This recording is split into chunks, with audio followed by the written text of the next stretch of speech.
My name is Kaylee Grayson. I'm 29 years old, born and raised in Charleston, South Carolina, where the Spanish moss hangs like ghosts over old porches and military bloodlines run thicker than the humid air. Most people who know me would say I'm quiet, observant, maybe even forgettable. I file reports, shuffle through classified briefings, attend the same briefings I help prepare, and go home. On paper, I'm support staff. Strategic Analysis Division, Pentagon. No command, no combat record. Nothing flashy. My father likes to joke that if I ever pulled a trigger, I'd probably apologize to the gun. He says it in front of others. Laughs when they laugh. It's just a joke, right? He's General Victor Grayson. That name actually means something. He's the man behind multiple Black Ops deployments, the architect of 3 major counterinsurgency doctrines, and the voice no one interrupts in a war room. When he speaks, others listen. When he glares, they move. And when he laughs, well, they laugh too. Even if the target is me. He never wanted a daughter in the military. At least not one like me. There's a photograph in his office. My brother Matthew, standing beside him, full uniform, full honors, fresh off a deployment that made the news for reasons I'm not cleared to say. I'm not in that photo. I never have been. And the funny thing is, I was in the building the day it was taken. He talks about Matthew like he's the natural extension of himself, his heir, his soldier, his legacy. Me? I'm the quiet one, the desk girl, the one who got in because of her name. A footnote on a resume that ends with a medal, just not mine. But this isn't a story about resentment or envy. It's a story about silence and what it hides. It started on a Thursday, the kind of Thursday that smells like old coffee, overused printer toner, and tension. An internal operations bulletin landed on my secure desk. Light green seal, triple marked. One of those exercises designed to test strategic nerve under external disruption. That's the official phrase. Unofficially, it was a war game being led by none other than my father himself. Live maneuvers. Full simulation, interagency observers, high-level brass, and I was assigned to coordinate back-end logistics. Nothing new. Nothing I couldn't do in my sleep.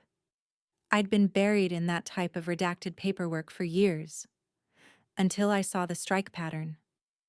The plan involved a show-of-force deployment through a decommissioned zone near New Mexico. According to everything on paper, the zone was cleared 2 years ago. No critical assets, no surveillance risk, just desert and heat, and the illusion of control. Except that wasn't true. I'd been briefed months ago, at a level only 6 of us in the building shared.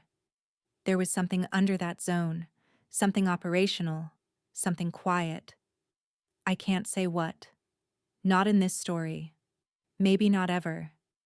But I knew that if anyone so much as touched the wrong sector, the fallout wouldn't be political. It would be existential. And my father was about to give the order to light it up. I didn't panic. I never panic.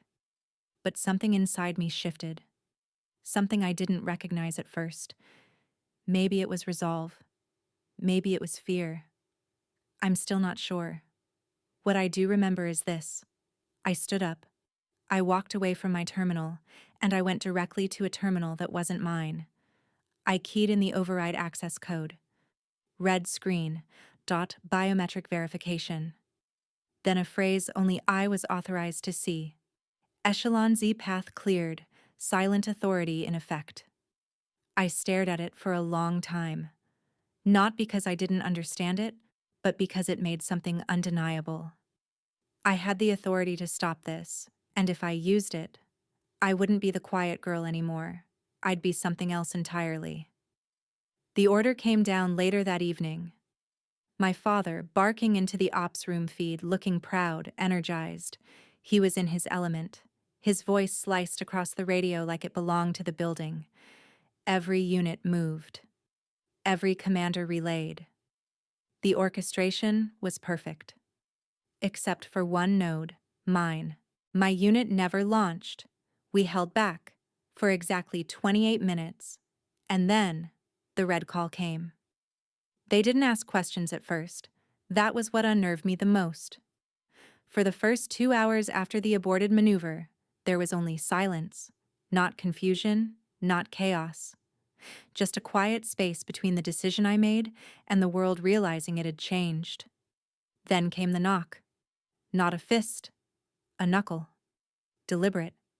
Sharp. The kind of knock that doesn't ask permission so much as announce. We already know.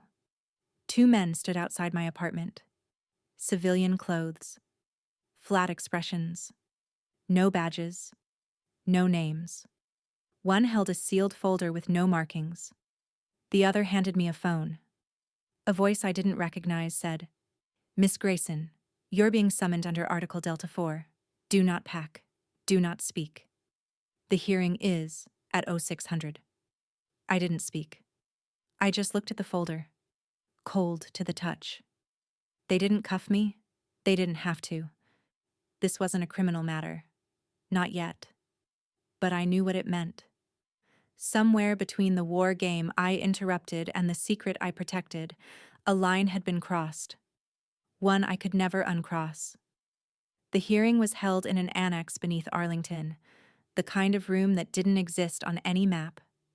Concrete walls, no flags, no microphones. Just an old wooden table with too many empty chairs and one spotlight that made your shadow stretch all the way to the wall. My father was already there. He didn't look at me. He stood at the far end of the room, arms behind his back, flanked by 2 other officers, both younger than him, both eager to nod when he spoke. They looked at me like I was the math problem that never added up. For the first time in my life, I saw contempt in my father's eyes. Not disappointment, not frustration. Real contempt, like I had insulted something sacred. "Lieutenant Grayson," he said, using my rank like a blade, not a title. "Do you deny refusing a direct order during a live strategic operation?" I didn't answer immediately, because I wasn't here to answer him. I scanned the room. 7 seats? 6 filled, 1 empty. That was the only detail that mattered. "Lieutenant?" one of the other officers prompted. "I didn't refuse," I said. I paused. My father scoffed. "This wasn't a chess game. You don't pause in a live op." "You don't destroy what you don't understand," I said. And immediately, the room tightened. As if the air itself leaned in. He stepped forward. "You compromised a simulation designed to prepare our forces for next-gen asymmetric threats. You disrupted command structure, delayed launch, and embarrassed my unit in front of international observers." I met his eyes. "Your unit almost activated a dead zone hiding assets we don't publicly acknowledge." I stopped a mistake. Nothing more. His face didn't change, but something in his hands twitched. Just once, one of the junior officers spoke up. "Are you saying the strike zone was compromised?" "I'm saying the zone wasn't decommissioned," I replied. "I'm saying that information was classified above your clearance, and I had reason to believe continuing the simulation could trigger an international incident." My father turned red. "There is no clearance above mine." I didn't respond. I didn't need to, because the 7th seat in the room had just been filled. A man walked in, older, slow-moving, but sharper than anyone else in the room. He wore no uniform, just a gray coat, steel hair, and the kind of presence that didn't announce itself. It corrected the atmosphere around it. Everyone stood. Everyone except me. Because I knew who he was. Admiral James Eldridge. Retired. Officially. Unofficially, he oversaw operations you don't get codenames for. The kind of man who doesn't knock on doors. He removes them. He sat down in silence. No introductions. No acknowledgement. Just opened a folder and began reading. My father swallowed hard. His voice faltered for the first time. Admiral, I wasn't aware you'd be. You weren't, Eldridge said without looking up. Silence fell again. The hearing continued, but it had changed. Everyone knew it. The room belonged to someone else now, not my father, not the officers, not even to the military. It belonged to the truth. And the truth was waiting for one very specific moment. They made me stand for the formal stripping of rank.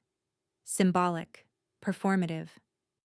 My father personally walked over to remove my insignia. I didn't flinch. I didn't blink. But when he tugged at the upper seam of my uniform, the fabric caught. A tear opened across my shoulder blade. And that's when it happened. A faint shimmer. Subdermal. Almost invisible. Unless you knew what to look for. The Admiral looked up. His eyes landed on the pattern just beneath my skin. Thin lines. Almost organic. Something between circuitry and scar tissue. The room fell silent, and Eldridge stood. The moment he spoke, everything in the world flipped upside down. Stop. The officers froze. She is not subject to this hearing, he said calmly, and her authority exceeds that of anyone in this room. My father blinked. She's a lieutenant. No, Eldridge said, stepping forward. She's Echelon Z. Shadow Protocol. Directive Sentinel. She is not under your command. She never was. Every mouth in the room fell open. Except mine. I had been trained for this moment. But even I didn't expect the tremble in my father's hand. The Admiral turned to me. You followed protocol? Yes, sir, I replied. You believe the operation posed unacceptable risk? I did. He nodded. Then you were correct to intervene. Then he turned to the others. This hearing is over. Seal the records. Strike them from the registry. He paused, and then, almost gently, looked at my father. General, you just tried to publicly destroy someone whose clearance supersedes yours, who operates under direct oversight of National Security Command. You gave an order that would have cost this country something we cannot afford to lose. My father said nothing. His face had gone pale, and I watched something shatter behind his eyes. Something he had built his entire identity on, the illusion of control. For once, he had no words. He left the room in silence, and I never saw him the same way again. They didn't celebrate me. That's what people never understand about this kind of work.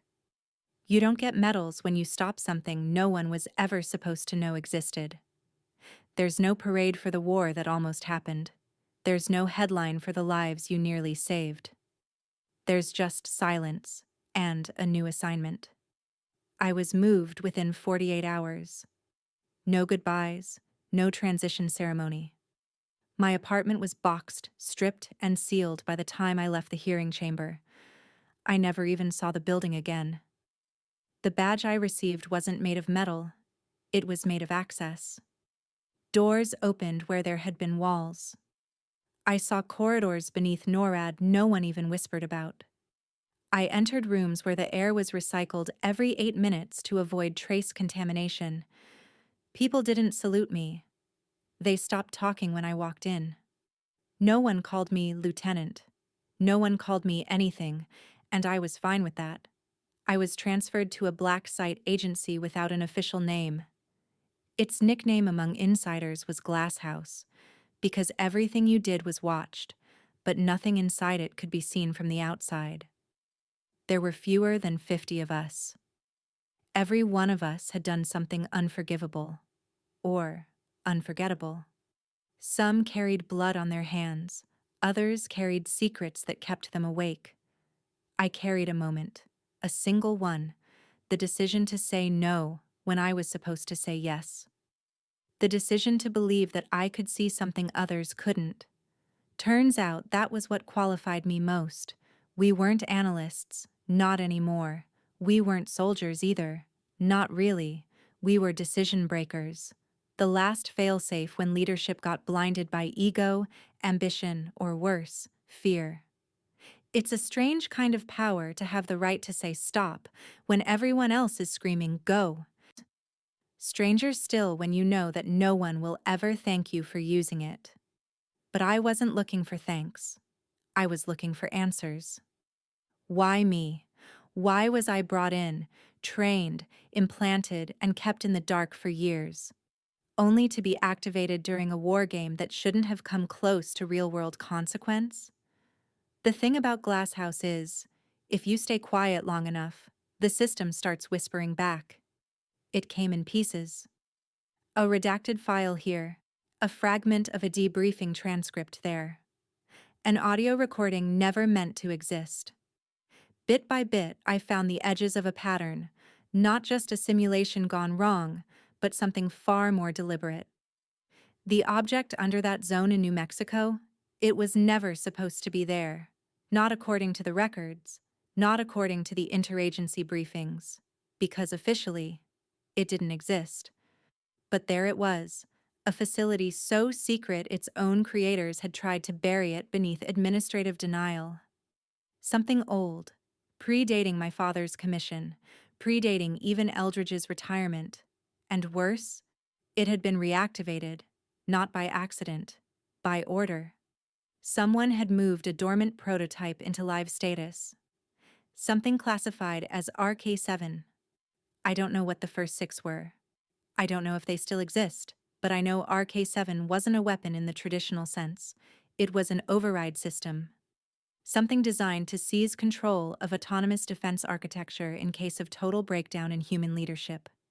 A fail-safe. But it had no chain of command, only a trigger. And that war game, it came dangerously close to being that trigger. So who gave the order? Who put ARC-7 back online? The deeper I dug, the colder the trail became. People who had signed the authorization had been reassigned. Some vanished entirely. One had reportedly died in a hiking accident, despite not owning a pair of hiking boots. The only consistent thread was a code name, Zephyr Red. No rank, no office, just a phrase. And it kept showing up. On documents, in logs, hidden inside encrypted decision trees, like a ghost slipping between the cracks of official narrative. Zephyr Red had authority to activate dormant systems. Zephyr Red had recommended my father's war game zone. Zephyr Red had authorized suppression protocols for Echelon Z operatives, including me. Which meant one terrifying, impossible thing. The moment I said no, someone expected me to die. Not because I was wrong, but because I was right. The war game wasn't a test of strategy, it was a test of containment. And I had failed their expectations by surviving it. I didn't report my findings. I didn't file a memo. I didn't tell my superiors. Not yet. Because I needed to know one last thing. I needed to know if my father had known, if he was complicit, if he had sold his daughter's silence for some unseen favor, or if he, too, had been a pawn, moved across the board by someone who never even looked down. The answer came, weeks later, not through a classified file or intercepted call. It came in the most human way possible. A letter. Unmarked envelope. No return address. Military courier. Hand-delivered to the glass house under the excuse of personnel clarification. Inside it, one folded page, 2 words. Forgive me. No signature. But I knew the handwriting. It was his. My father. And just like that, every question I'd held turned to ash. He had known. Not everything. But enough. Enough to feel the shame of it. Enough to know the cost. Enough to try. Too late. To make peace with a daughter who didn't need him anymore. I didn't cry. Not then. But I did stop searching. Some truths aren't meant to be filed. Some truths aren't meant to be shared. They're meant to be carried. And mine. I would carry alone. They say the most dangerous operatives are the ones you never see coming. That's not because they're invisible. It's because you mistake them for something else entirely, until it's far too late. I became one of those. Not out of vengeance, not out of pride, but because once you see the edges of the machine, once you've seen the wires beneath the surface, the pieces that move without names, you don't get to unsee them, and someone has to keep watch when the watchers fall asleep. I took the assignment no one asked me to take. I requested it in silence. I burned the channels that connected me to Glasshouse, to Eldridge, to the world I used to navigate, and I stepped into a new one without structure, one without recognition, one where my name didn't open doors anymore. It disappeared behind them. But before I vanished completely, they asked me a final question. What do you want your designation to be? Some people choose gods. Or ghosts. Latin phrases. Old code names. Something intimidating. I chose one word. Still. Not because I wasn't moving, but because I never needed to make noise to make impact. I work differently now. Beyond defense. Beyond prevention. I became the kind of quiet that rewrites things before they're written. I sat in dark rooms with people whose power could fracture economies. I said no to things entire nations begged for. I approved operations that would never make it into official history, because they were too important to trust to memory. And I waited. For what? I wasn't sure. But I knew something was coming. You could feel it in the infrastructure, in the panic behind smiling faces, in the way the world kept building things faster than it understood how to hold them. One day, deep in the northern corridor of an Arctic facility whose name isn't even spoken aloud, I was approached by a handler I'd never met. She handed me a slate, a flat data interface, black as obsidian, with one item on it, Zephyr Red. Identified. Status. Rogue. Containment protocol pending. I stared at it for a long time. They weren't just hunting ghosts anymore. They were acknowledging that some of those ghosts had written the rules, and someone had finally given permission to erase them. I said yes. Not with my voice. Just a thumbprint. Because when you operate at this level, your agreement isn't in what you say, it's in what you're willing to be responsible for. I was briefed in full that night. Zephyr Red wasn't a person, it was a project, a continuity program designed decades ago by a faction within the intelligence community, one that believed no single government, no matter how elected or righteous, could be trusted with absolute deterrent power. So they built their own safety net, and then forgot who the net was supposed to catch. My father had been manipulated, a test subject in uniform. His war game had been carefully calibrated to trigger fallback protocols without him ever knowing. And I was their adversity test. If I broke, if I obeyed, if I compromised, the system would remain untouched. But I didn't break. I didn't obey. And that was the flaw Zephyr Red never accounted for. I wasn't just my father's daughter. I was the fault line in their design. So I followed the trail, through offshore satellites, through buried financial shells that never paid taxes and never left footprints, through safe houses older than the internet itself.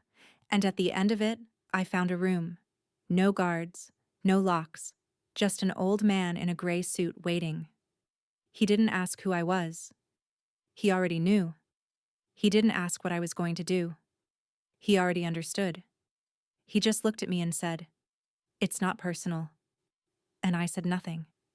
Because the truth is, it never was. It was about responsibility. About the invisible weight that real power demands, and the cost of carrying it when no one claps for you. I left that room alone, but not unchanged. There was no press release, no body, no fingerprint, just silence. And in that silence, something shifted. Not just in me, but in the world. Weeks later, a quiet directive was issued through deep channels. Project Zephyr, decommissioned. And my access expanded. not as a reward, but because there was no one else left to trust. They let me in fully now. I sit on a council with no table. I vote on decisions that never reach paper. I approve things that will never be seen, because the truth isn't always safe for daylight.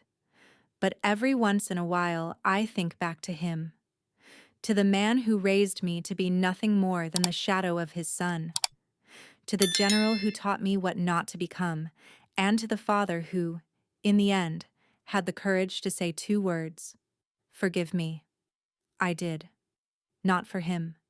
For me, because the moment I let go of needing his approval, I became something he never understood. Not a soldier, not a daughter, but a guardian of a world that doesn't even know it's on the edge. And I will stand that edge. Still, until someone else is ready to carry it.